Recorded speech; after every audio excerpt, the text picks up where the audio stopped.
क्या हो अगर तुम्हारी मरी हुई बहन हर रात एक नीले परिंदे की शक्ल में तुम्हारे घर लौटे और उसकी बांसुरी की धुन तुम्हारे जमीर को उस कत्ल की तरफ ले जाए जिसे तुमने कभी रोका नहीं।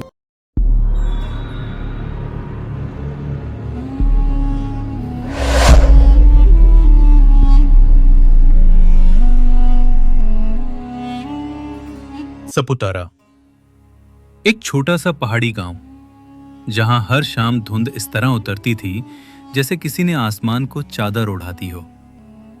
ये वही गांव है जहां एक हादसा हुआ, या शायद कोई जुर्म, या फिर कोई श्राप। गांव के किनारे एक पुराना मकान था जिसमें करीम रहता था, एक सीधा सादा आदमी जो मस्जिद में अजान दिया करता था। उसके दो बेटे थे, यूसुफ और अयान, और एक बेटी रहाना जो उसकी पहली बीवी से थी। लेकिन जब पहली बीवी इंतकाल कर गई तो करीम ने दूसरी शादी कर ली जुबैदा से, जो उम्र में तो जवान थी लेकिन चालाकी में उम्र से कहीं आगे। जुबैदा का चेहरा हमेशा शांत रहता था, उसकी बातों में मिठास थी और उसके लहजे में ममता। पूरे गांव को लगता था कि वो रहाना से सगी माँ से भी ज्यादा मोहब्बत करती है। उसके बाल बनाना, उसके लिए लोरी गाना, यहाँ तक कि जब रहाना बीमार हुई तो 3 रातें जाग जाग कर उसके सिर पर तेल मलती रही। लेकिन किसी को नहीं पता था कि जुबैदा की ये ममता एक परछाई की तरह थी, जो दिन में साथ चलती है पर रात में गायब हो जाती है। रहाना बहुत खामोश और नरम दिल लड़की थी। आंखों में एक सुकून था और चेहरे पर अजीब सी उदासी जो कई बार यूसुफ को चुभती थी। एक दिन वो यूसुफ से बोली, भैया, कभी कभी ऐसा लगता है जैसे मेरी रूह बहुत भारी हो गई है, जैसे कोई बोझ उठाए फिर रही हूं। यूसुफ ने हंसकर कहा, तू तो परी है रहाना, तुझे क्या बोझ होगा। लेकिन उसे अंदाजा नहीं था कि ये बोझ सिर्फ एहसास नहीं था बल्कि एक साया बन चुका था, एक साया जो उसकी छोटी छोटी चीजों में छिपा रहता था। एक दिन जब रेहाना रात को सो रही थी तभी अचानक उसके कमरे से चीख की आवाज आई। सब दौड़कर पहुंचे, देखा तो रेहाना जमीन पर बेसुध पड़ी थी और उसके तकिए के पास एक टूटा हुआ शीशा पड़ा था। जुबैदा सबसे पहले वहां पहुंची। उसने रेहाना को गोद में लिया और रोते हुए बोली, मेरी बच्ची को किसी की नजर लग गई है। और सबको यही लगा कि वो एक बेगुनाह माँ है जो अपनी बेटी के लिए फिक्रमंद है। रेहाना बच तो गई लेकिन कुछ बदल गया था। अब उसकी आंखों में नींद नहीं थी, वो बड़बड़ाने लगी थी, वो आ रहा है, उसने वादा किया है। यूसुफ ने जब उससे पूछा कि कौन आ रहा है तो रेहाना चुप हो गई, सिर्फ एक तोते को ताकती रही जो खिड़की के बाहर बैठा था और रेहाना को घूरता था, जैसे उसकी हर सांस को समझ रहा हो। जुबैदा ने कहा कि यह सब वहम है, लेकिन यूसुफ के दिल में कहीं कुछ चुभ रहा था। और फिर एक दिन गांव में तूफान आया, बिजलियां कड़की और उसी रात रेहाना ने आखिरी सांस ली। जुबैदा दहाड़ मारकर रोई, इतना रोई कि पूरा गांव उसके मातम पर रो पड़ा। सबने कहा, क्या सास बहू से भी बढ़कर ममता होती है? जुबैदा ने साबित कर दिया। लेकिन यूसुफ चुप था, वो जानता था कि कुछ ठीक नहीं था। रेहाना के जनाजे के कुछ ही दिन बाद यूसुफ को सपनों में अजीब अजीब आवाजें आने लगी। एक दिन वो सोते सोते उठ बैठा, पसीने से भीगा हुआ, और उसके सामने वो ही तोता आकर बैठा। और अचानक उस तोते की आंखों में रेहाना की आंखें दिखी। वो कांप गया और तभी उसे याद आया, रेहाना जब आखिरी बार रो रही थी तो उसके होठों पर कुछ शब्द थे, उसने मेरी रूह छीन ली, अब मैं इस पिंजरे में हूं। यूसुफ को समझ नहीं आया कि यह पिंजरा क्या है, लेकिन उसे यकीन हो गया था कि रेहाना की मौत एक हादसा नहीं, कोई साजिश थी। और उसी रात गांव में एक दरवेश आया, सफेद दाढ़ी, आंखों में रोशनी। नाम था हाजी रफीक। उन्होंने यूसुफ को सिर्फ एक बात कही, अगर तेरी बहन की रूह कैद है तो उसे सिर्फ सच आजाद कर सकता है, लेकिन सच तक जाना आसान नहीं होगा। हर रास्ते पर अंधेरा है, हर मोड़ पर धोखा। और यही से यूसुफ का सफर शुरू होता है। एक भाई की मोहब्बत, एक बहन की बंद रूह और एक माँ जो ममता की मूरत दिखती थी पर शायद थी नहीं। हाजी रफीक ने यूसुफ को एक कागज पर आयत लिखकर दी और कहा, इसे अपने पास रखना, जहां भी तू जाएगा ये तुझे बुराई से बचाएगा। पर याद रख, इस सफर में तेरी आंखों से ज्यादा तेरा दिल काम आएगा। यूसुफ ने कागज को सीने से लगाया और रेहाना की रूह को आजाद करने का इरादा मजबूत कर लिया। रातों को उसे रेहाना की परछाई दिखती।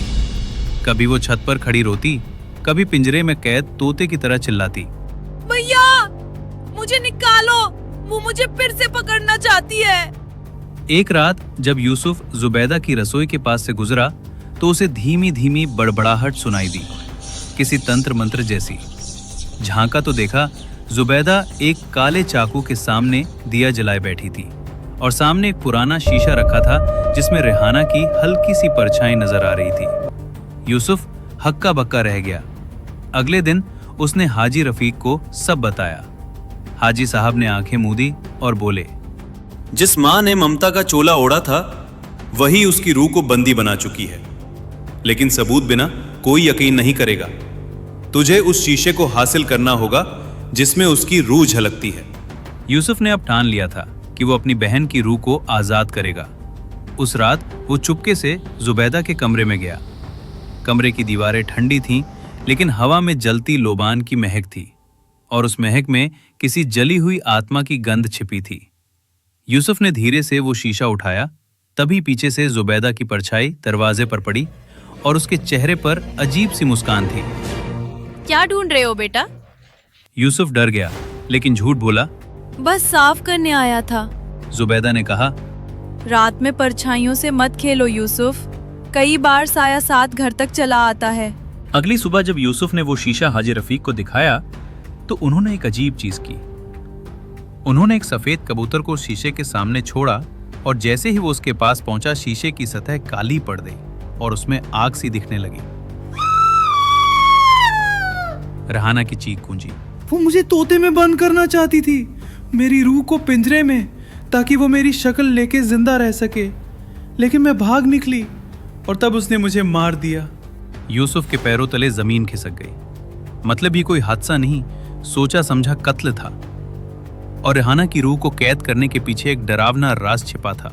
हाजी साहब ने बताया कि जुबैदा ने काले इल्म से जुड़ी एक किताब चुराई थी जिसमें लिखा था कि अगर किसी साफ दिल मासूम लड़की की रूह को पिंजरे में बंद कर लिया जाए तो इंसान अमर हो सकता है। उसने रेहाना को बेटी बना के पाला ताकि उसके जज्बात से रूह मजबूत हो जाए और फिर उसी के खून से उसे कैद किया जा सके।